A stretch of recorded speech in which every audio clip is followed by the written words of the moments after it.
honestly, I'm not sure whether to be excited or deeply concerned. This season on Cybercrime Junkies, we're unleashing full-blown chaos. And I mean chaos. Real spies, actual double agents, AI behaving like it needs therapy, and cyber stories so freaking ridiculous you'll swear we made them up, but nope. Humanity really is that reckless. We've got interviews that feel like Netflix rejected them for being too real, AI demos that absolutely should not work, but somehow do, and educational moments sprinkled between all of us wondering, how are people still falling for this? If you're a cybersecurity pro, a business leader, or just someone who enjoys watching digital dumpster fires from a safe distance, congratulations. This season is genetically engineered for you. New episodes every week, more games, more audience trolling, participation, more cyber insanity wrapped in storytelling your compliance department definitely won't approve. Welcome to Season 8. Let the chaos begin. This is Cybercrime Junkies. This is Cybercrime Junkies. Let's get started.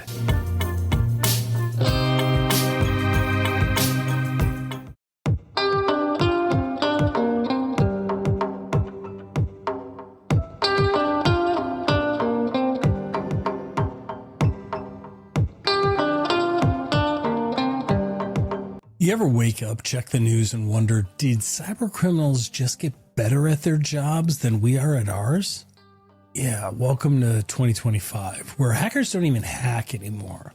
They run AI-powered startups with better marketing, better automation, and honestly better customer support than half the tech vendors you're probably paying for.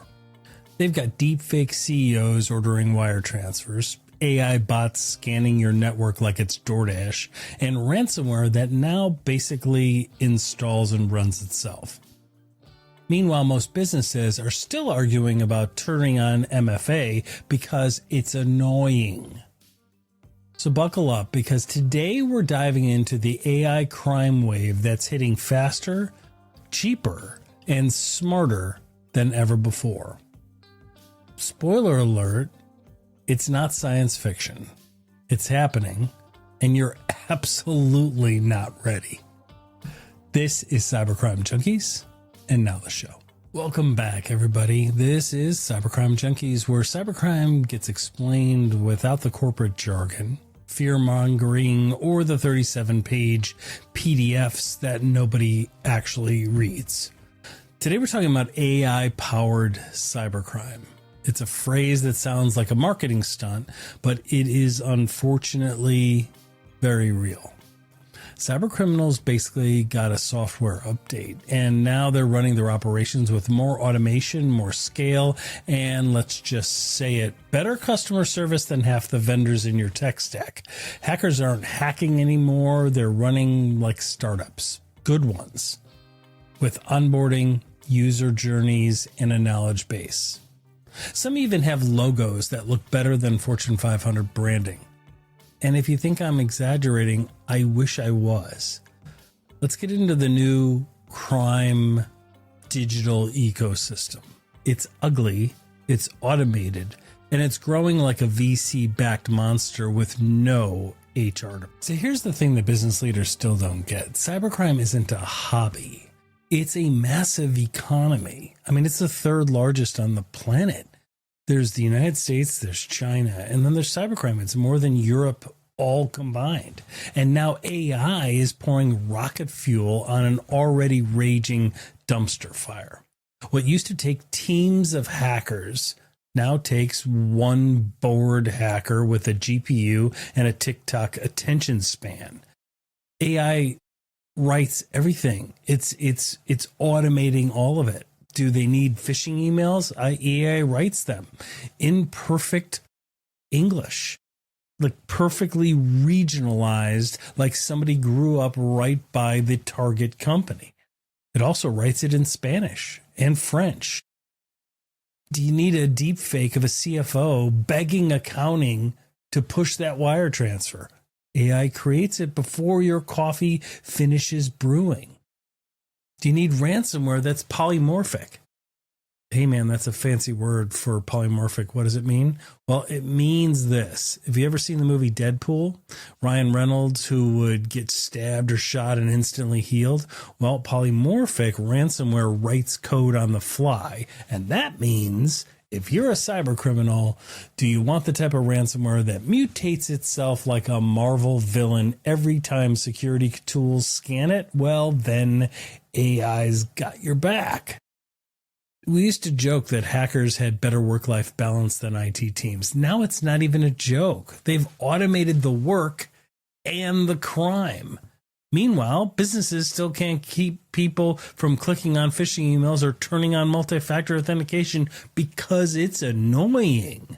Fantastic. We wonder why we're victims so much. So this is a mindset change that we're going to talk about. And then there's AI deepfakes, or as I call them, identity fraud 3.0, now vegan and gluten-free. These things are so good now. You can even scam yourself. We're at the point where an AI clone of your voice can call your mom and borrow $5,000, and she'll apologize to the real human you for sending it late. And the criminals, they love this tech. I mean, love it. They're using deepfake videos to impersonate executives on Zoom, not even pre-recorded. They're doing it live, real time, with face movement, eye blinking, and even those awkward pauses executives do when pretending they're thinking strategically. If you think you don't have to worry about deepfakes, you could not be more wrong.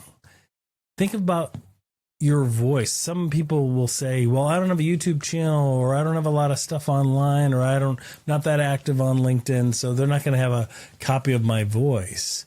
Well, your voice can be cloned and done undetectable by even your family with less than 10 seconds of your voice. So what does that mean for all of us? Well, even if you have a smartphone, which the odds are that you do, and you have a voicemail on your smartphone with your voice on it, you are now a target. Once they do that, they become you. They can make you homeless faster than a New York City socialist real estate plan. And here's another thing to think about. Your brain still believes what your eyes see, even when your eyes are being scammed harder than a tourist in Times Square. Deepfakes are becoming the new phishing emails. In fact, calendar invites to deepfake run meetings now follow phishing emails, so a human hiding behind a digital mask can stress the urgency and emotional critical intenseness to get you to fork over the sensitive data you otherwise could have avoided. So you now have to be aware and beware, not just of clicking a bad link, but you have to watch out so that if you're clicking joining a meeting, you could be walking into an ambush. Great job, AI tech leaders. Nothing to see here. They have it all under control. Or do they? And now we enter the era of automated ransomware, like the Doom Factory. Remember when ransomware groups needed an actual team of humans? Yeah, not anymore. We've now automated ransomware kits that are for sale on the dark web that will scan the internet, find your vulnerable system, right? Exploit it, exfiltrate your data, which is a fancy word for steal, and then encrypt everything, delete your backups, send you a ransomware note, and helpfully and kindly provide 24/7 live chat support like their Amazon customer service. All without a human typing a single line of code. So what does that mean? Well, it means this. Last time I checked, there are a lot more criminals than there are humans. And when they live in parts of the world where this isn't considered a crime to bankrupt you, then we all can see why this is growing exponentially and why this is so popular.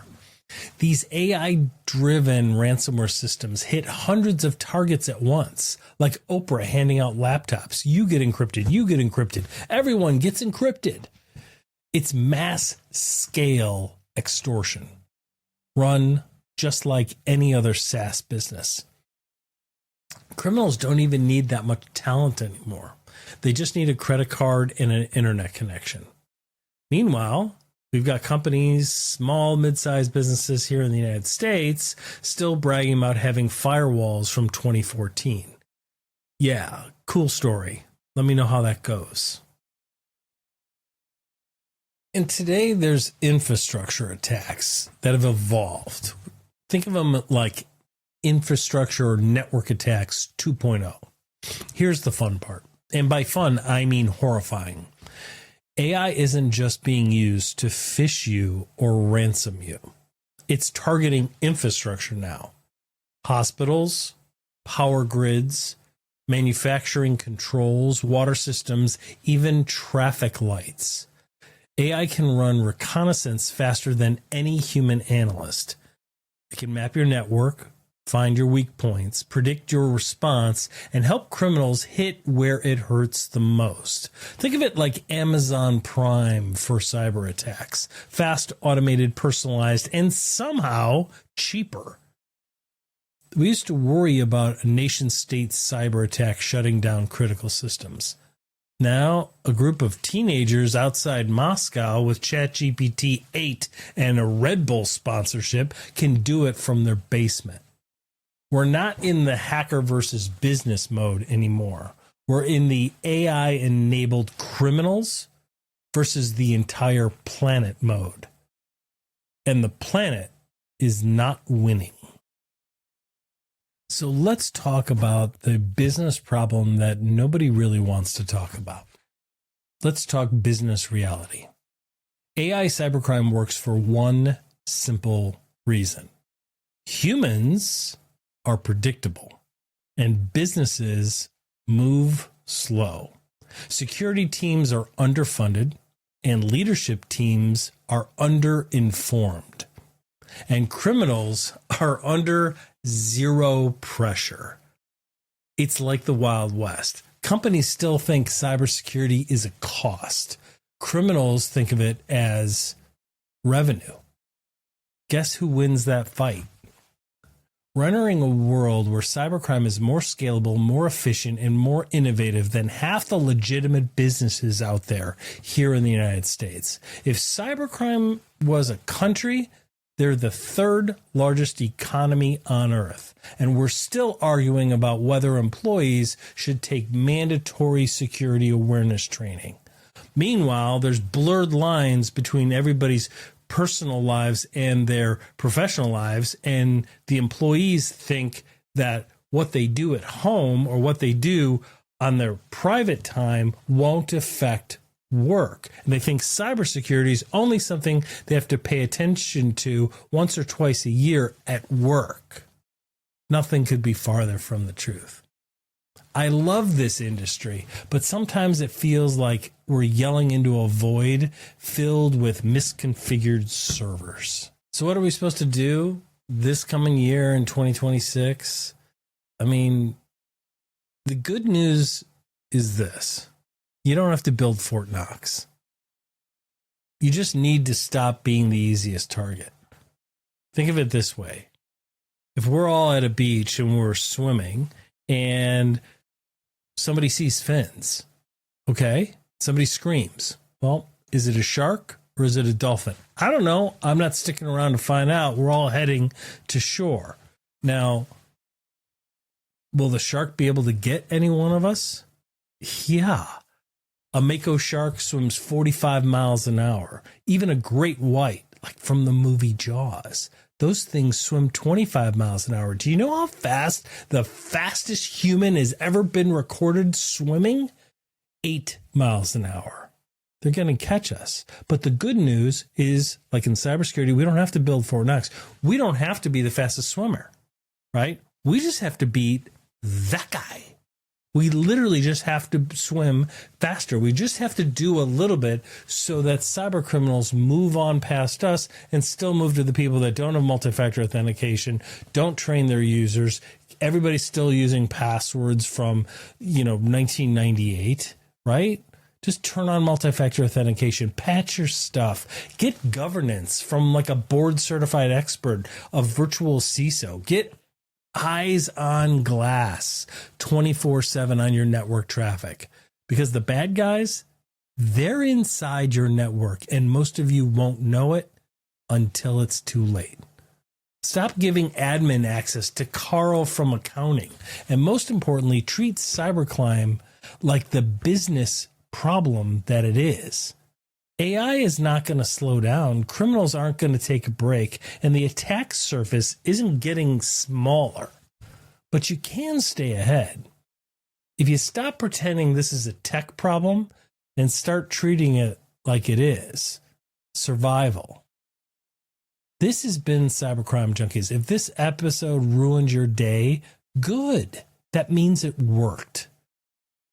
Stay safe, stay skeptical, and stay one step ahead of the automated idiots trying to ruin your business and bankrupt you from a basement outside Moscow somewhere. This is Cybercrime Junkies.